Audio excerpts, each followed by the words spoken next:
Opa, chega mais! Está começando o Ponto de Partida React desta sexta-feira, 26 de junho de 2026. Eu sou Luísa Silvestrini e estou aqui tomando conta do estúdio nas férias da Yasmin Restum. E hoje temos um Pedro Doria itinerante. Tá por onde, chefe? No aeroporto de Congonhas, Luísa, a caminho de São Paulo, a caminho de Minas Gerais. Vou passar a noite em Ouro Preto. Ui, vai passar um frio. O carioca não merece. Não Mas Ouro merece. Preto é linda, então tudo bem. Pois é, eu tô no Rio de Janeiro com 18 graus e passando tanto frio que eu tô com uma blusa de lã hoje, gente. É uma coisa que quase nunca acontece nessa cidade, mas 18 graus eu defendo que justifique, tá? Todo mundo paulista vai falar que não, de repente quem tá em Ouro Preto vai falar que não, mas pra mim a temperatura baixou ali de 20, já tá justificando um agasalho. O Rio de Janeiro está te conquistando aos poucos, eu sinto isso, Luísa. Foi de uma vez, né, Pedro? Eu nem disfarcei, eu cheguei aqui e já era, acabou. Mas, bom, hoje a gente tem um formato um pouquinho diferente, tá? Não só porque eu tô conversando com o Pedro aqui pelo monitor, mas porque parte das reações de hoje vai ser o conteúdo premium do meio. Pois é, a gente tem no nosso streaming o Ponto de Partida, a série Nós Brasileiros, e teve um corte seu, Pedro, do episódio Os Partidos, que deu o que falar, né? Muito resumidamente, você disse que o PT oferece integração pelo consumo, já o bolsonarismo pela identidade. E aí, embora a gente tenha comentários muito, digamos, entusiasmados, enfáticos, eu decidi pegar os que tinham provocações mais interessantes aqui para o debate, tá? Vamos a alguns.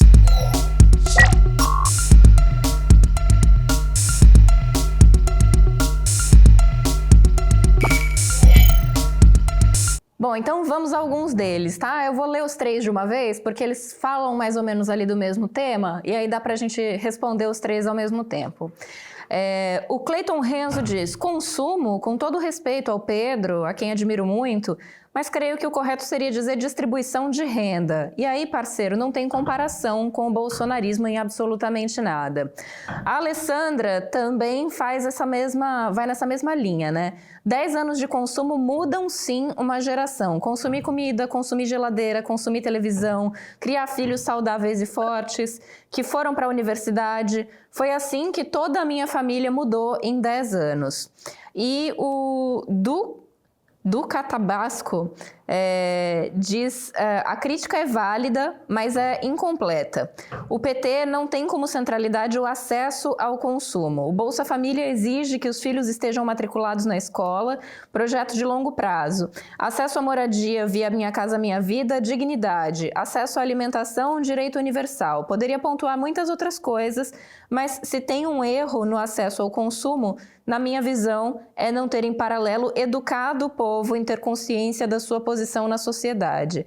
Ao não fazê-lo, entender que constantemente vão tentar cooptar seus corações e mentes. Afinal, o povo é a maioria, aliás, e sendo a maioria consciente, seriam imbatíveis. Sem rodeios, consciência de classe. Eu achei divertido esse último comentário, porque esse último comentário ele tem uma pitada da crítica marxista que se faz ao PT, que o PT integrou pelo consumo e não pela educação para a consciência de classe, né? O conceito que o Marx usava de alienação política era exatamente esse de você não ter consciência de qual é a sua classe e começar a emular a partir daí os interesses do burguês, do patrão, tudo mais, enfim. Essa crítica, Luísa, é uma coisa curiosa. Eu vi que o vídeo viralizou e que principalmente pessoas de esquerda ficaram muito incomodadas, mas é uma coisa curiosa porque a crítica ou a caracterização que eu fiz do PT de ter feito a integração pelo consumo, ela é uma crítica habitual dentro da esquerda, inclusive dentro da intelectualidade petista. Esse é um debate que é muito vivo no partido e há muitos anos. Mas deixa eu fazer algumas distinções aqui, que são importantes. Primeiro, o PT não fez distribuição de renda. O que acontece a partir de 1993, 1994 no Brasil é que existe um enriquecimento quase que universal da sociedade. Então, se você olha para... Se você divide em 4 faixas, então faz um gráficozinho, e divide em 4 faixas de renda, os 40% mais pobres, os 30% do meio, os 20% de cima e os 10% mais ricos, divide em 4 faixas, digamos, os pobres, classe média baixa, classe média alta, os 10% mais ricos, e você vê essas faixas, a distribuição de renda dessas faixas, o ganho de renda dessas faixas entre 1994 e 2022, são linhas que vão lentamente crescendo em paralelo. Isso quer dizer o seguinte, está todo mundo enriquecendo, mas não está sendo distribuído. No sentido de que os ricos não estão, entre aspas, empobrecendo e os pobres enriquecendo. Está todo mundo caminhando junto. Por quê? Porque produziu-se mais riqueza dentro do Brasil e porque entrou mais riqueza. Isso também tem muito a ver com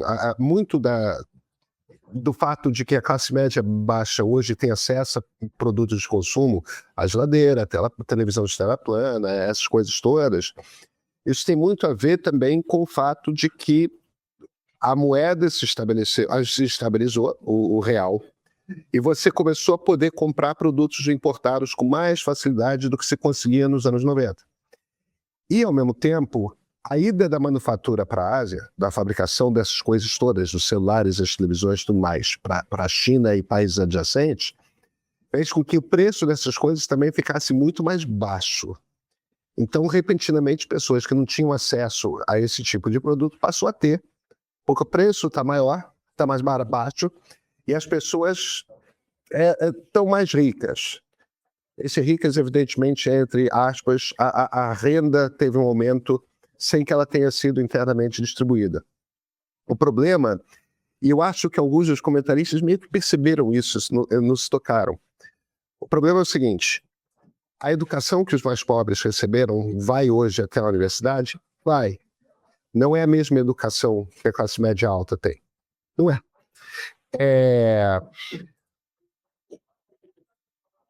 A gente está numa situação em que um gráfico que é muito interessante ver é um gráfico do aumento de pessoas que têm diploma superior no Brasil.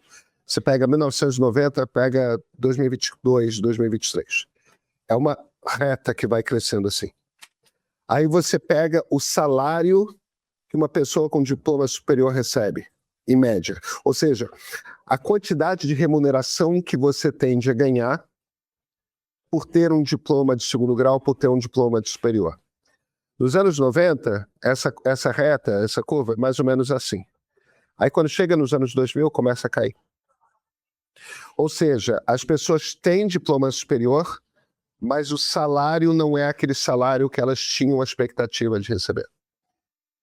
E isso é um dos pontos que geram um ressentimento enorme, principalmente na periferia dos grandes centros urbanos. Porque o que acontece aqui?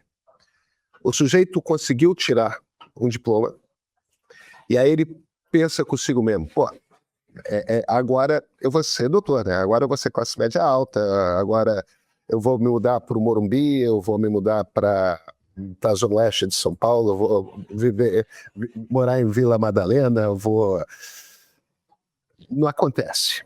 E não acontece pelo seguinte, a faculdade que a maior parte da periferia frequenta não é a mesma faculdade que a turma da Zona Oeste frequenta.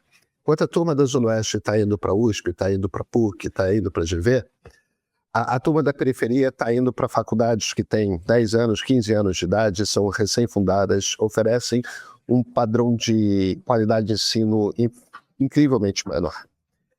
Um dos principais sinais disso é o seguinte, qual o curso que mais aprova no Brasil hoje? Direito. Em grande parte porque é um curso barato de montar. Não é que nem medicina, que nem engenharia, que você precisa de equipamentos caros. Você só precisa dos professores e os alunos que comprem os livros, né? Hoje, tipo, 40% dos formados em direito no Brasil não conseguem passar na prova da Ordem dos Advogados do Brasil. Então você tem Por que você olha para a periferia, aí você olha lá aquela galera toda que foi beneficiada pelos anos do Lula, do tipo, os pais eram pobres, agora estão na classe média baixa, têm acesso a produtos de consumo, e às vezes tem inclusive um diploma e, no entanto, tá mal de grana e não consegue ter um emprego equivalente. Cara, o que acontece é isso. O que acontece essencialmente é que não é a mesma educação. Então não é absorvido pelo mercado de trabalho no mesmo nível salarial. E as pessoas sentem isso. Entendeu? Sabe essa revolta que existe dentro da esquerda com... eles melhoraram de vida e, no entanto, estão votando no Bolsonaro? Por que são bolsonaristas? Por que a periferia urbana, que tanto melhorou de vida, e de fato melhorou durante os anos Lula, não vota no Lula, vota na direita, vota no Bolsonaro? É por uma sensação de que foi de mentira o crescimento. Eu, de fato, passei a ter dinheiro para comprar coisas, mas a saúde é ruim, a educação é pior e eu não tenho segurança. Essas estruturas todas que dão cidadania, que começam com saúde, com educação e com segurança, isso não foi dado a essas pessoas. E elas tiveram um pouco a ilusão de que elas estavam ganhando isso e elas não estavam. E 20 anos depois, meio que a ficha caiu. E é por isso que essa turma foi para a direita. Por raiva. Entende? E a gente precisa compreender esse processo. Então, quando o Brasil está crescendo economicamente, para o PT é muito bom. E o PT bate muito bem o bumbo, porque tem essa sensação de bem-estar, de que eu estou com emprego, eu estou comprando mais coisa, tem churrasco do fim de semana, há uma sensação real de bem-estar. O que não tem é essa sensação de que você conseguiu cruzar o Rubicão, de que você conseguiu de fato ascender socialmente, de que você foi para a classe média alta, de que você tem uma chance de se tornar rico em algum determinado momento. Essa sensação de ascensão social real não existe. Isso é uma das frustrações com as quais o PT tem muita dificuldade de lidar. Veja, os intelectuais, os pensadores, tanto do PT como da esquerda, eles não têm dificuldade de compreender isso e lidar com essa questão. É um debate muito intenso. Os marxistas, em particular, apontam isso com muita intensidade, porque no marxismo, evidentemente, isso eles diriam, isso é um gerador de alienação. Agora, a militância, claro, a história gostosa de contar para a militância de esquerda, para a militância de esquerda nas redes, estamos dando dignidade, estamos dando pão, estamos dando uma vida melhor. E é claro que é melhor consumir do que não poder consumir porque não tem dinheiro para isso, do que não ter acesso a produtos que a classe média tinha acesso. É claro que é melhor. Mas não basta. E é isso que explica essa revolta. Porque houve uma revolta. Veja, existe uma diferença entre a turma que não tem acesso à comida e passou a ter um Bolsa Família. São as pessoas mais pobres do país. Tá? Essas pessoas, algumas muito pobres, 20% da sociedade muito pobre, se não tivesse Bolsa Família, ia passar fome. As pessoas continuam votando no Lula, mas são pessoas que dependem daquela renda do Estado para poder sobreviver. Essas pessoas continuam muito lulistas. A turma que está um degrau acima, a classe média baixa das periferias, essa abandonou a esquerda e o PT por completo. E essa é justamente a turma que teve acesso a mais consumo. Essa é a turma que, de uma certa forma, de pobre, chegou à classe média baixa. Mas continua vendo aquele teto de vidro com essa impressão de que eu não consigo passar dali. E muitas dessas pessoas não entendem exatamente por que elas não conseguem passar. E a coisa que não é falado para elas é a qualidade da educação que você recebeu não é a mesma da qualidade da educação que estão recebendo do outro lado, sabe? E mesmo a militância de esquerda sabe disso. Beleza, vamos para o próximo assunto então, porque o ponto de partida de segunda-feira foi sobre o escândalo Master. E aí, Pedro, para ser bem justa, teve bastante gente que concordou com as suas falas durante o ponto de partida, mas se eu trouxesse essas falas, o programa não teria a menor graça, né? Então eu vou trazer umas provocações aqui, mas só para você saber que você encontrou ali um apoio entre a nossa audiência. Eu só não vou trazer para cá, porque, né, não tem graça.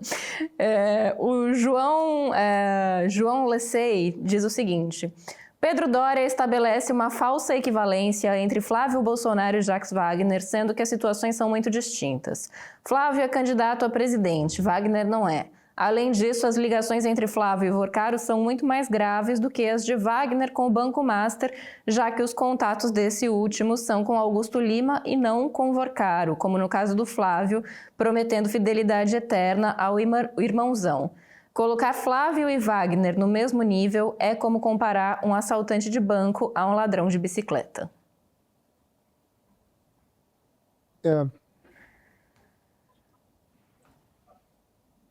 Sabe, o líder do governo no Senado toma decisões muito importantes a respeito de quais vão ser as prioridades do governo no Senado, as prioridades legislativas.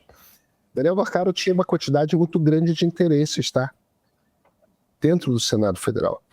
Jacques Wagner era uma das pessoas, em nome do governo, porque ele era o líder do governo, ele só trabalhava sempre em nome do governo. Você não é, quando você é o líder do governo, você não é um senador qualquer. Os outros são senadores quaisquer.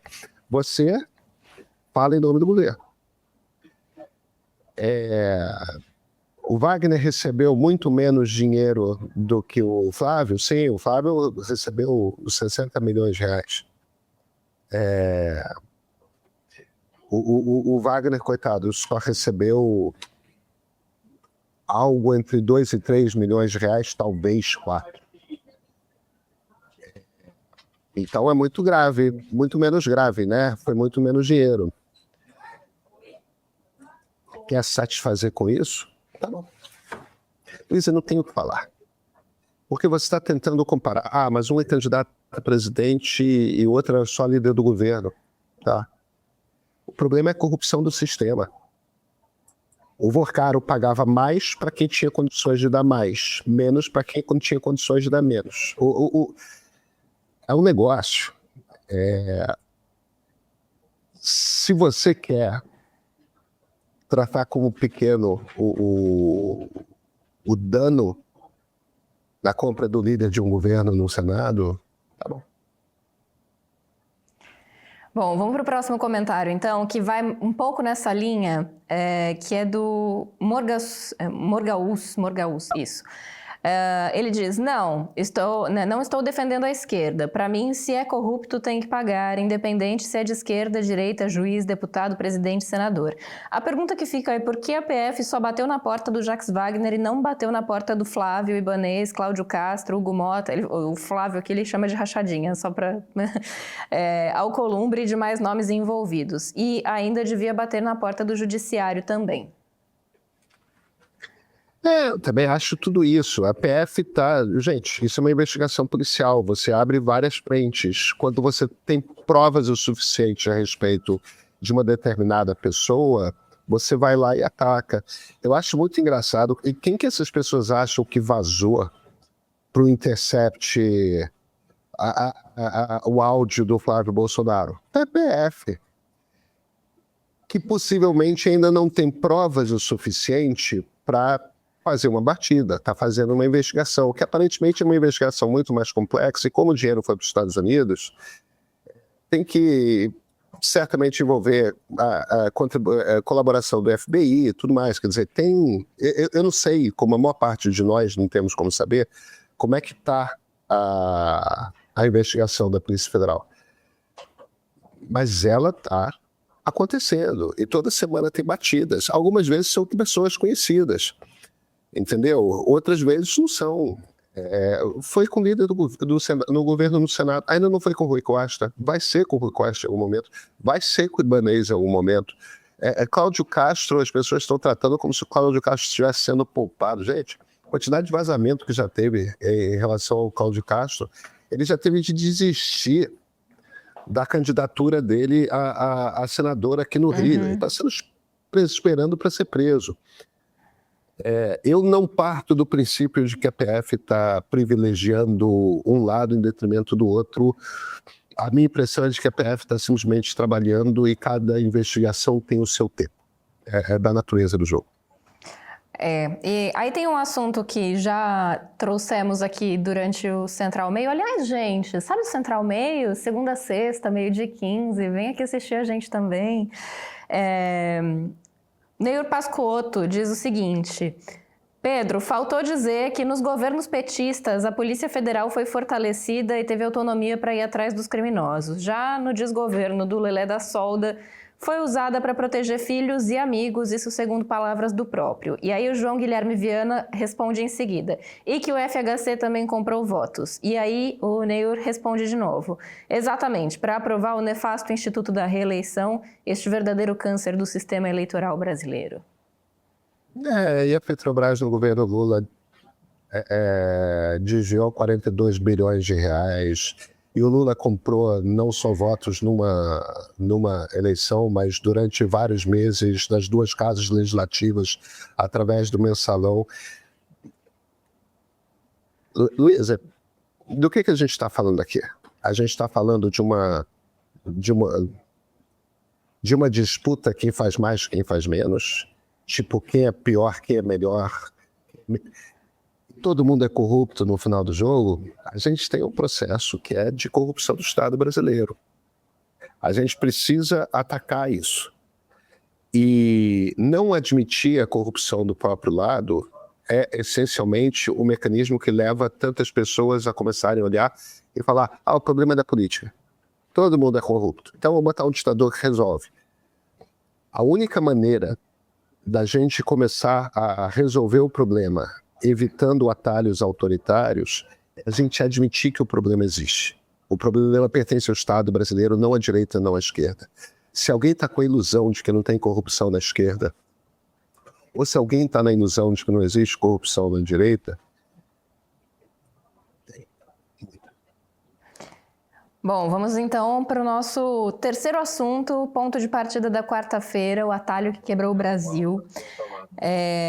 O William escreve o seguinte: cara, eu já desisti disso aqui. Se aparecer oportunidade, eu sumo e não volto nem a passeio.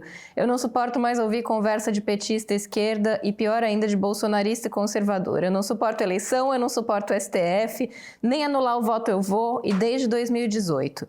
Simplesmente não compareço. Aí vem um imbecil qualquer dizer que eu tô errado. No dia em que qualquer candidato, sem ser esses dois, tiver chance comprovada nas pesquisas, eu vou lá e voto. Se ainda estiver morando nesse buraco. Tem muita gente se sentindo assim, né, Pedro? Esse comentário é um comentário que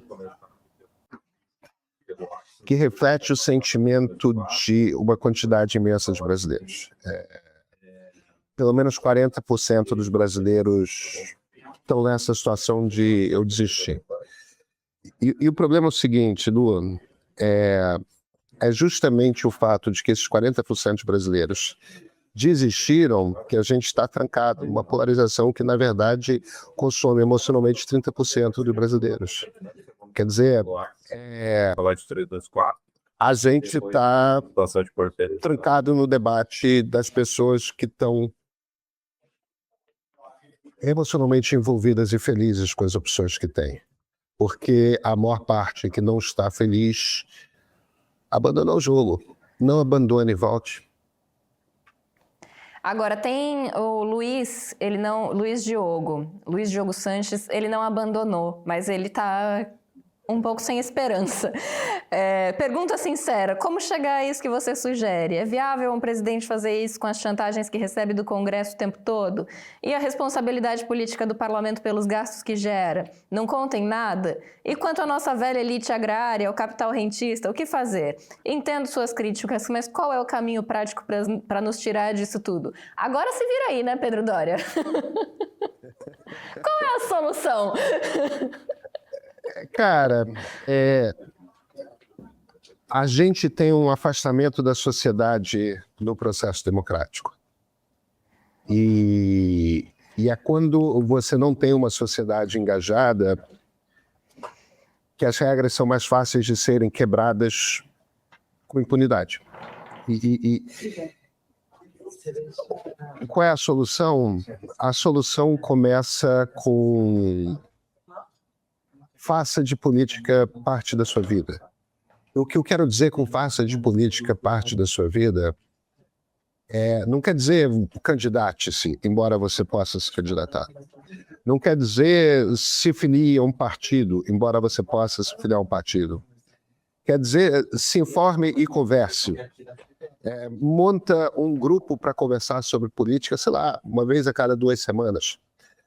Para debater, faz um clube do livro, ou então seleciona um grupo de documentários, vamos assistir um documentário a cada 15 dias. Um documentário sobre política, sobre uma sociedade engajada e alerta, escolhe líderes melhores, tem debates mais interessantes e tem mais consciência do que é possível, do que não é possível, do que mudar e do que não mudar. Agora, a gente tem uma política que sempre vai ter a qualidade do nível de engajamento que a sociedade tem. E a gente está muito pouco engajado. A gente tem uma minoria super engajada e uma maioria descolada. Como é a sociedade? A sofisticação política da sociedade faz a sofisticação política de um país. O que é a sofisticação política? É considerar a política algo com o qual você tem que se preocupar. Cara, é a sua vida. Nossa vida. A gente tem uma alternativa. Ou é democracia. A gente tem 2 alternativas, né? Ou é democracia, e democracia pressupõe uma sociedade engajada, ou uma ditadura. Só que hoje, no ponto de partida React, a gente falou do nosso streaming, que tem o ponto de partida da série, falou do Central Meio, que vai ao ar de segunda-feira, de 12h15 até 2, às vezes 2h15, 2h30, depende do quão empolgados estamos para falar sobre o assunto do dia. Estamos aqui no PDP React, então tem uma série de conteúdos. Esses aqui, conteúdos gratuitos, os conteúdos do streaming são pagos, mas eles são pagos por um preço bem baixinho, R$15 por mês. Então, para contribuir, para a gente que não aceita dinheiro de bet, faça a sua assinatura e assine o Meio e tem acesso a tudo isso. Tem as newsletters também, né? Edição de sábado, Meio Político às quartas-feiras. Recebe mais cedo a newsletter diária, com uma editoria de economia lá mais na comparação com a newsletter gratuita, que chega um pouquinho mais tarde, mas chega para todo mundo também. Então, faça todas essas assinaturas e seja feliz com o nosso conteúdo. Quer dizer, feliz a gente não promete muito, que nem sempre as notícias são boas, mas fique bem informado. É o que dá para vender, né, Pedro Doria? É isso. Então é isso, Duan, Pedro. vamos sextar? Vamos sextar. Até segunda-feira no Central e semana que vem a Yasmin Reston tá de volta aqui no PDP React. Até a próxima. Se você gostou desse vídeo que acabou de ver, imagina ter acesso a todo o acervo do Meio. Assinantes premium usufruem do nosso streaming exclusivo e recebem 2 newsletters por semana, toda quarta o Meio Político, com análises de bastidor de Brasília, pelos colunistas que entendem de verdade o que está acontecendo e o que mexe ponteira até as eleições. E todo sábado, a edição de sábado, com entrevistas e matérias sobre os grandes desafios do nosso tempo, das mudanças climáticas, a transformação da democracia, além de cultura, ciência e comportamento. Se você quer estar bem informado sem perder um tempão do seu dia, conta com a gente. Olha, só R$15 por mês e o cancelamento facinho a qualquer momento. Experimenta!